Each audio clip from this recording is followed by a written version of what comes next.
Greetings and salutations. Well, this is a little bit different outside, thank God. So one of the things that I love is as the summer solstice gets closer, I love being outside during sunset. The day is getting longer and longer and longer, and I want to savor every single second of it. Yes, I'm more of a night owl, but there's something about having more daylight to work with that is just so invigorating. So one of the topics for tonight, as I am here at one of my favorite spots, is why don't we let men have enough feelings openly? One of the things with the news of the another school shooting, is that we talk about what we have to do voting wise and what we have to do rules and regulation wise. Most of these school shootings, if you haven't noticed, are by guys, white men, that particularly white men that just snap, and they go crazy, they act out, and they end up taking a lot of innocent lives with them. My thought is, yes, we do need to change rules and regulations. Yes, we do need to make, assault rifles. I'm not about banning guns per se, but I'm about responsible gun ownership and gun safety. Yes, absolutely. We have to have changes. There's so many regulations in place for how to drive a car and different licenses, but, we're not as picky about when it comes to guns. We need to be. But from a, what can, every person do right away? Let's start encouraging guys to have feelings. Let's let them be open about it. It's when they're acting on the really scary feelings, the destructive feelings, that's when we get into a problem. Yes.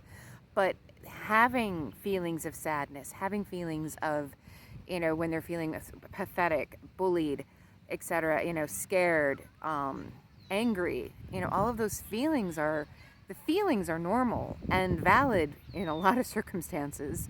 And if they didn't feel maybe so bottled up or pressured to be bottled up, maybe if they had more safe places to express themselves, maybe then the acting out would be reduced.